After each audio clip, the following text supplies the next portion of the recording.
I agreed to my wife's 10 days break. On day 2, cheating selfies with a new man went public, so I lined the street with her belongings as my revenge.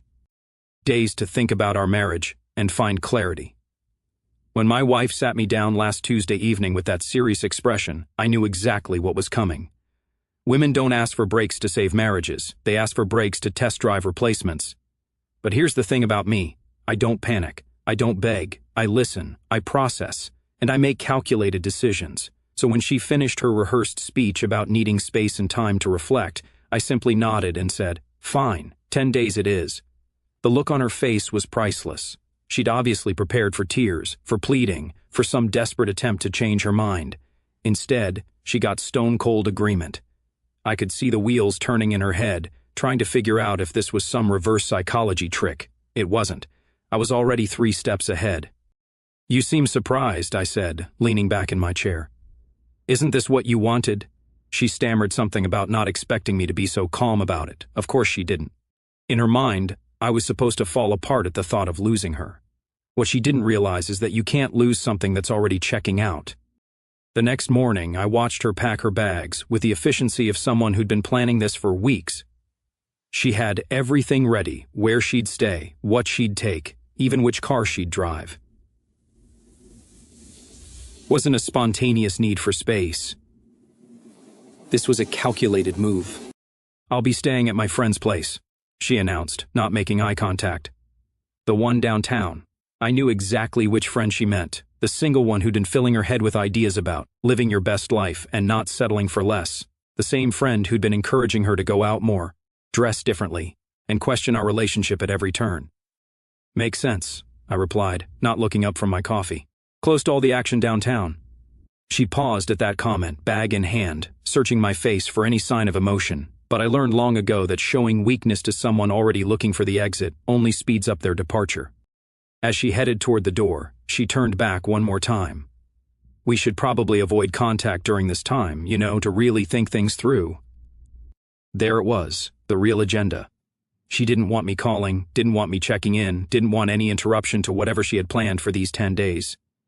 Most men would have protested, would have insisted on daily check-ins, or tried to negotiate terms. Not me. "Absolutely," I agreed. Complete radio silence. 10 days starts now. She left looking more confused than relieved.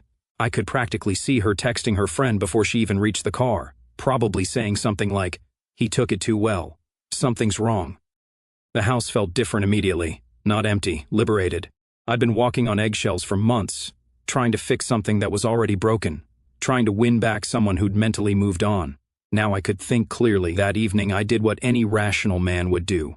I started documenting everything: screenshots of our recent conversations, photos of the house as she left it, records of joint accounts, and shared assets. If she wanted to play games, I'd be ready with receipts. By day 2, I was settling into a routine that didn't revolve around her moods, her complaints, or her constant need for validation. I worked out, caught up with friends I'd been neglecting, and actually enjoyed coming home to my own space. But then came the social media post that changed everything. I wasn't stalking her accounts, I'm not that pathetic. But when a mutual friend sent me a screenshot with a message, "Dude, you need to see this," I knew the 10-day break had just become something else entirely. There she was, bright smile, new outfit, arm wrapped around some guy I'd never seen before. The caption read, "Sometimes you need to step away to realize what happiness really looks like. #new beginnings, #living my truth." Day 2 of our marriage break, and she was already advertising her replacement. Most men would have felt devastated, betrayed, maybe even surprised. Me? I felt something much more dangerous. I felt clarity, crystal clear, laser-focused clarity about exactly who I'd married and exactly what kind of game she'd been playing. She wanted to post about new beginnings. Perfect. I was about to give her a beginning she'd never forget. The screenshot burned into my phone screen like evidence at a crime scene. There was my wife of 4 years, glowing with happiness I hadn't seen in months, pressed up against some tall, dark-haired stranger at what looked like an upscale restaurant. Her hand was on his chest, his arm around her waist, both of them looking at the camera like they were announcing their engagement. But it wasn't just the photo that got to me, it was the timestamp, posted 6 hours ago, day 2 of our supposed reflection period, and she was already playing house with someone else. My phone buzzed with another message from the same friend. There are more. She's been posting all day. I scrolled through the evidence methodically. Coffee shop selfie with mystery man at 9 a.m. Shopping bags in intertwined hands at noon. Romantic dinner by 7 p.m. She documented an entire relationship timeline in less than 24 hours. The comment section was even more revealing. Her single friends cheering her on with fire emojis. And you deserve this. Her family members notably silent. And then I saw it. A comment from her downtown friend. About time you chose yourself. He looks perfect for you. About time. Perfect for you. This wasn't a rebound. This was a replacement. She'd been auditioning while still wearing my ring. I set the phone down and walked to the kitchen, my mind working through the implications. She hadn't asked for a break to think about our marriage. She'd asked for a break to transition publicly from one relationship to another without looking like the cheater she actually was. 10 days wasn't her timeline for reflection. It was her timeline for introducing her new boyfriend to the world while maintaining plausible deniability. We were on a break would be her defense when people started asking questions. Smart, calculated, and absolutely ruthless. But here's what she didn't count on. I'm not the kind of man who gets played without playing back. I opened my laptop and began my own research. Social media is a goldmine when people get careless with their privacy settings. Within 30 minutes, I had a complete profile on Mr. Perfect. His name, his job, his relationship history, even his address. The internet makes everyone an open book if you know where to look. Turns out he wasn't exactly the Prince Charming her post suggested.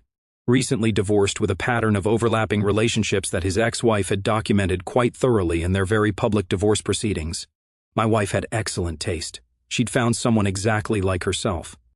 The more I dug, the clearer the picture became. They'd been talking for weeks, maybe months.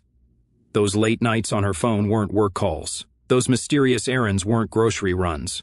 The friend downtown wasn't just providing a place to stay, she was providing cover for an affair. By midnight, I had everything I needed to destroy her carefully crafted narrative, screenshots, timestamps, even a few photos from his social media that showed them together before our break officially started. But revenge through exposure felt too easy, too predictable. Instead, I decided to let her dig her own grave. The next morning brought fresh content. Beach photos at sunrise, breakfast for two, even a picture of them holding hands while walking her dog. Our dog, actually, since I paid for everything when we got him. Each post dug deeper into her lie. Each caption became more elaborate about her journey of self-discovery. Each comment from her enablers made them all complicit in her deception. But the best part was watching the reactions from people who actually knew us. Former colleagues, mutual friends, even some of her family members were starting to ask careful questions. The timeline wasn't adding up, and people weren't stupid. By day 3, the house felt like a war room. I had documentation spread across my dining table, backup files on 3 different devices, and a plan that would make her 10-day timeline completely irrelevant. She wanted to control the narrative. Fine, but narratives only work when you control all the characters. And she'd forgotten one crucial detail. I still had access to everything, joint accounts, shared property, and most importantly, the house we'd bought together. The house where all her remaining belongings were currently stored. The house where she'd have to return eventually to collect everything she'd left behind in her rush to start her new life. The house that was about to become the stage for the most public reality check of her life. I started in the bedroom, methodically going through her closet, designer clothes she'd bought with our joint credit card, jewelry I'd given her for birthdays and anniversaries, photo albums from our wedding that she'd obviously forgotten existed. Everything went into boxes, neat, organized, carefully labeled boxes that told the story of a marriage she was trying to erase while pretending it never mattered. But I wasn't packing for storage, I was packing for display. Day 4 brought rain, which felt appropriate for what I was about to do. The boxes were stacked neatly in the garage, each one labeled with clinical precision: clothing, designer, personal items, sentimental, wedding photos, evidence. Everything she'd need for her new life, organized better than she'd ever organized it herself. But organization wasn't the goal. Public education was. I'd spent the previous evening crafting the perfect social media response. Not angry, not bitter, just factual. The kind of post that would make people stop scrolling and start thinking. The kind that would recontextualize every happy photo she'd been sharing. Her latest update showed them at some art gallery, her wearing a dress I'd bought her last Christmas, him playing the cultured boyfriend role. The caption talked about exploring new perspectives and embracing authenticity. 47 likes and counting from people who had no idea they were celebrating adultery. My phone buzzed constantly now, friends sending screenshots, asking if I was okay, wondering what was really going on. I responded to each message the same way, thanks for checking in. Everything's fine. The truth has a way of coming out. That phrase became my signature line, not dramatic enough to seem bitter, but loaded enough to plant seeds of doubt. People started asking questions. People started looking closer at her timeline. People started doing their own math. The breakthrough came when her own cousin called me directly. Look, I don't want to get involved, but the dates aren't adding up. She's saying you two separated weeks ago, but I saw you together at dinner just last Sunday. Perfect. I didn't have to expose her lies. Her lies were exposing themselves. By Thursday afternoon, I was ready for phase 2. The boxes were loaded in my truck along with some larger items she'd conveniently forgotten about. Her exercise bike that she'd used twice, the expensive coffee machine she'd insisted we needed, the decorative pillows that had turned our couch into an obstacle course. I drove to her friend's downtown apartment building and parked across the street. Second floor, corner unit. Exactly where she'd said she was staying. Her car wasn't there, but his was. A black sedan with personalized plates that screamed midlife crisis. The building had a nice courtyard area, well lit and visible from the street. Perfect for what I had in mind. I started unloading methodically, creating a neat display on the sidewalk just outside the building's entrance. Each box perfectly aligned, each item carefully positioned for maximum visual impact. The wedding dress she'd left hanging in our closet went on top, still in its preservation bag, like a white flag of surrender. But the masterpiece was the poster board I prepared, clean, professional, laminated to survive the weather. It simply read, "Free to good home. Items left behind during marriage break, day 2 to 10. Please take what you need. No accusations, no emotional outbursts. Just a clear statement of facts that anyone could interpret however they wanted." I was arranging the last box when my phone started ringing. Her number. I let it go to voicemail, then listened to her panicked voice. "What are you doing? People are calling me asking why my stuff is on the street. This isn't funny. Call me back right now." 3 more calls followed, each one more desperate than the last. I didn't answer any of them. Instead, I took a photo of the complete display, the boxes, the sign, the wedding dress catching the afternoon light. It looked like an art installation commenting on modern relationships, which in a way it was. The post went live at exactly 5 p.m., prime social media hour. When someone asks for space to think about your marriage, but uses that space to think about someone else, sometimes the best response is to give them all the space they need. #NewBeginnings, #LivingMyTruth. I used her own hashtags, her own language, her own timeline against her. The response was immediate and nuclear. Within minutes, friends were commenting, sharing, asking questions. Her family members who'd been silent on her posts suddenly had plenty to say on mine. Former colleagues who knew our real timeline started filling in the blanks for anyone confused about the dates. But the best part was watching her damage control attempts in real time. She started deleting comments on her own posts, changing captions, even removing some photos entirely. Too late. Screenshots live forever, and people had already connected the dots. Her friend called my phone directly. I answered this time. "You need to come get this stuff right now," she demanded. "It's causing problems for everyone in the building." "I'm not responsible for abandoned property," I replied calmly. She asked for space. I'm giving her space, all the space she needs.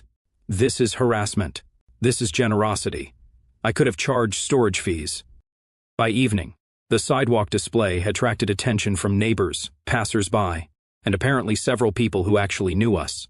My phone filled with messages from friends who'd driven by to see for themselves. Photos from different angles started appearing on social media, each one adding to the story. The rain started around midnight, and I briefly wondered if I should feel guilty about leaving, her belongings exposed to the weather. Then I remembered the timestamp on that first photo with her new boyfriend, and decided that some things deserved to get rained on. Friday morning brought consequences, real ones. The rain had soaked through several boxes, turning her carefully curated wardrobe into expensive garage sale material. Her wedding dress, despite the preservation bag, had a water stain across the bottom that looked like tears.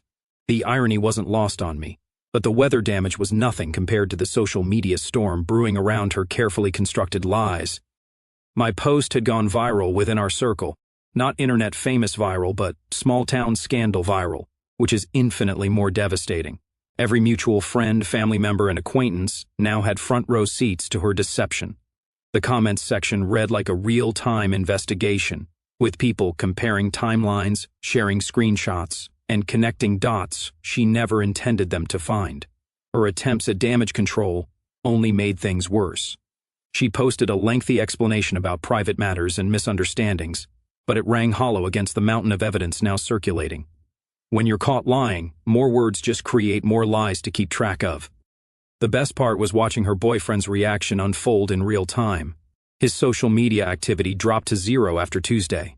No more romantic posts, no more couple photos, no more declarations of happiness. Either he was smarter than I'd given him credit for, or he'd finally realized he'd been cast as the leading man in someone else's deception. By noon, I had my answer. Her car was back at the apartment building, but his was gone. The sidewalk display had been hastily cleared with obvious signs of panic in how everything had been thrown together: wet cardboard, torn bags, items scattered in the rush to salvage what was left. Too little, too late. My phone rang constantly now. Her number, her friends' numbers, even her mother calling to discuss the situation like adults. I answered exactly none of them. The time for discussion had ended when she decided to use our marriage break as her relationship transition period. Instead, I spent the day documenting the aftermath: screenshots of deleted posts, cached versions of changed captions, even photos people had sent me of the building's courtyard after her panic cleanup. Digital forensics for the social media age. The turning point came when her sister called. Unlike the others, I answered. "I need you to know that not all of us knew what she was planning," she said without preamble. "When I saw those photos with that guy, I thought you'd already separated weeks ago. She told everyone you'd been having problems for months." "Interesting," I replied. What else did she tell everyone? What followed was a 20-minute download of every lie she'd spread to justify her actions. According to her narrative, I was emotionally absent, financially controlling, and had been the one pushing for separation. She'd painted herself as the victim of a failing marriage, finally finding the courage to choose happiness. The problem with elaborate lies is that they require everyone to play their assigned roles, and I'd never auditioned for the part of the negligent husband. "She's been planning this for at least 2 months, her sister continued. "The friend downtown, the new wardrobe, even that guy. She met him at some networking event and they've been talking ever since. 2 months. While I was trying to fix our marriage, she was auditioning my replacement."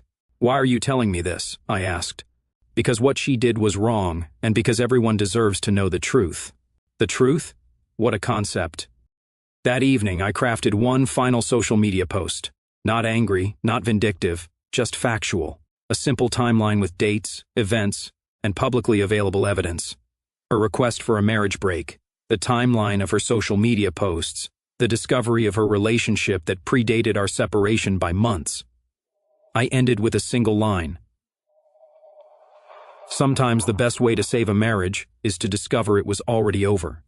The response was swift and decisive. Friends who'd been neutral suddenly had opinions. Family members who'd stayed silent found their voices. Even former colleagues started sharing their own experiences with similar situations. But the most satisfying response came from her boyfriend's ex-wife, who commented with simply, "Same playbook, different victim. Good luck." Apparently, this wasn't his first time playing the role of salvation for an unhappy wife. It was his specialty, and now everyone knew it. By midnight, her social media accounts had gone private. His had been deactivated entirely. The digital trail of their romance had been scrubbed, but the internet never forgets, and screenshots live forever. More importantly, the truth was out.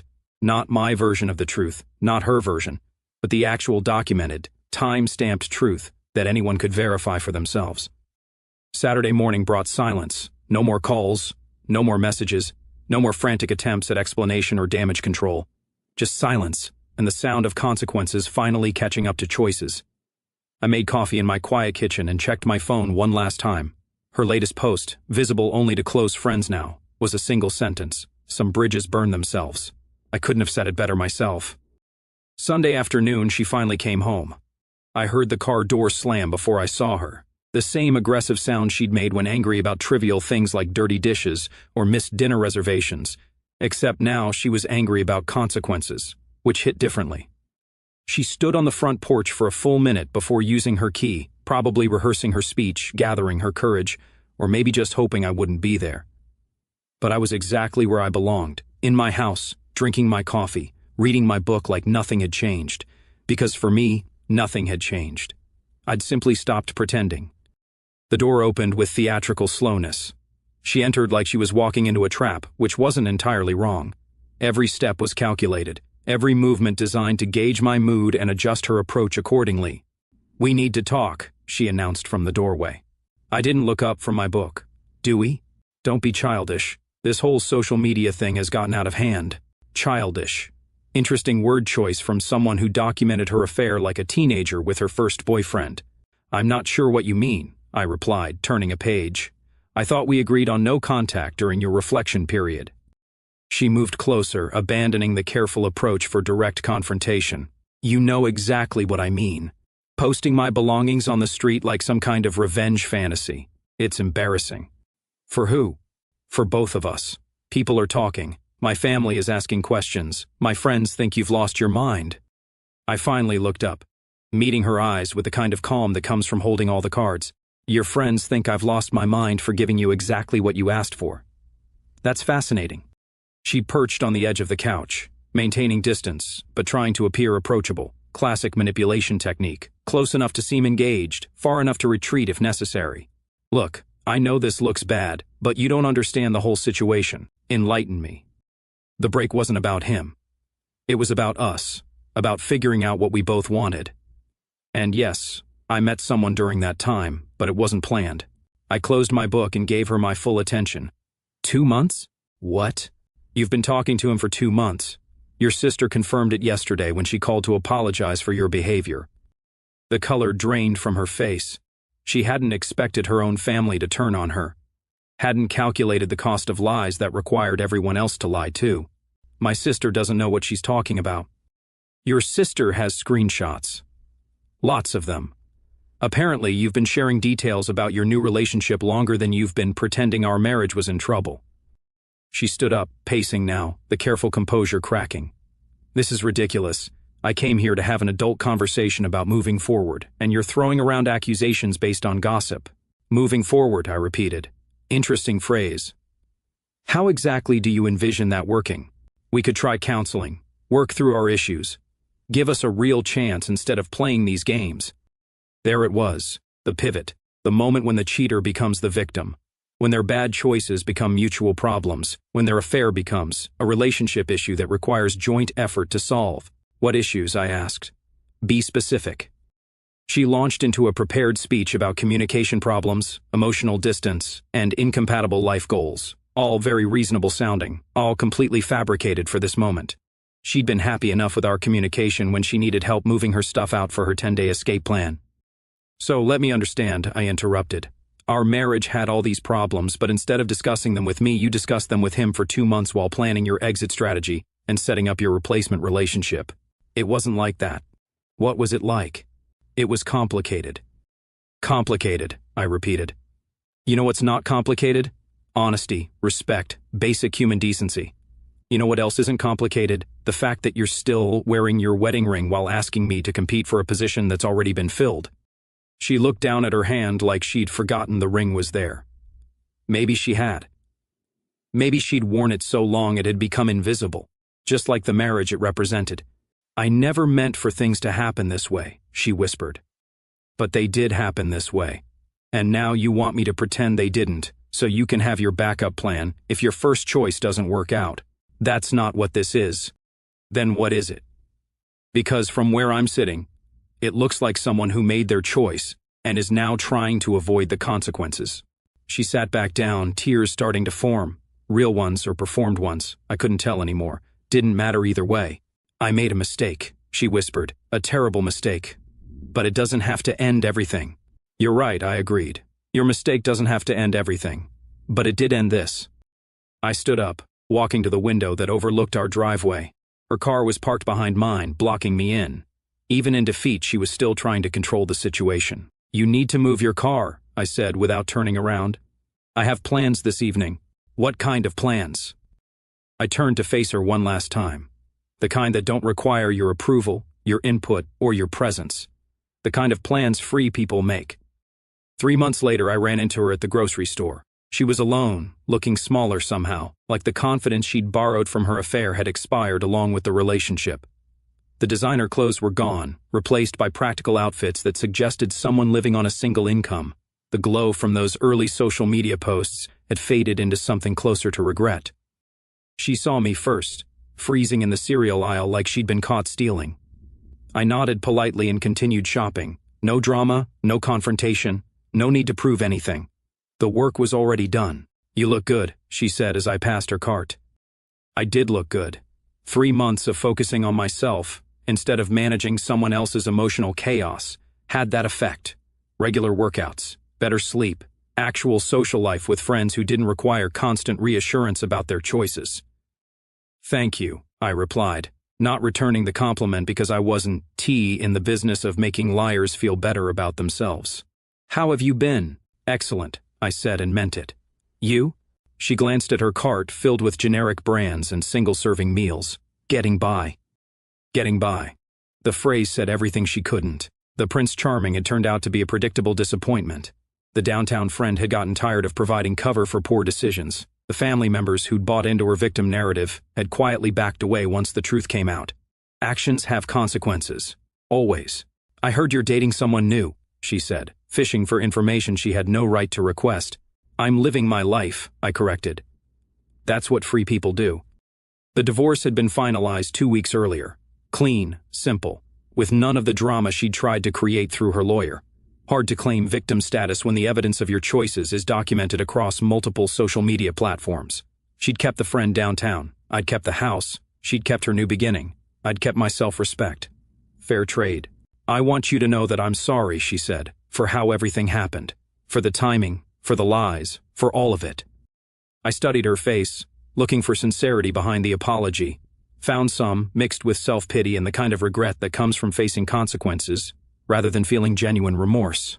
"I believe you are sorry," I said. "Sorry it didn't work out the way you planned." "That's not what I meant. It's what you said 3 months ago when you thought you had a better option. Now that you don't, you're sorry about the method, not the choice." She opened her mouth to argue, then closed it. Good. She was finally learning when to stop talking. "The thing is," I continued, "I'm not sorry. Not anymore. You did me a favor by showing me exactly who you were before I wasted more years finding out the hard way." I moved past her cart toward the checkout, then paused. "By the way, your 10-day break ended up lasting exactly as long as your relationship with him. Funny how that worked out." That evening, I met my friends at the same restaurant where she'd posted her first photo with the replacement.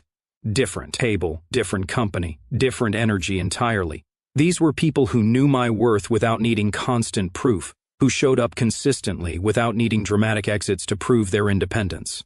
"You seem different," one of them observed. "More relaxed." "I am relaxed," I replied. "Turns out life gets easier when you stop trying to fix people who don't want to be fixed." My phone buzzed with a text from the woman I'd been seeing for the past month. Nothing dramatic, nothing demanding, just a simple, "Hope you're having fun with your friends." The kind of message from someone who trusted me enough not to need constant updates, who respected my time and space because she valued her own. That's what healthy people do. They communicate without drama, show interest without desperation, and build relationships instead of staging them for social media. The conversation flowed around the table, touching on work, sports, travel plans, normal topics that didn't require walking on eggshells or managing someone else's emotional temperature.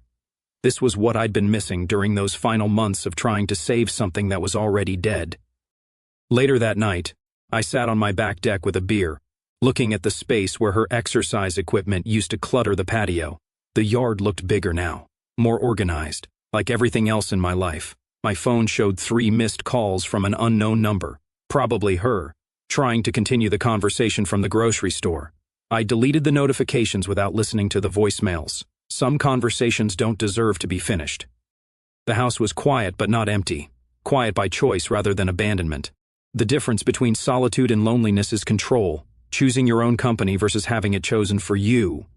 6 months from now, she'd probably try to reconnect again, maybe during the holidays, maybe on our former anniversary, maybe just when the consequences of her choices felt too heavy to carry alone. That's what people do when they realize that burning bridges leaves you stranded on the wrong side of the river. But bridges once burned don't rebuild themselves. And some destinations aren't worth the return trip. I finished my beer and went inside, locking the door behind me.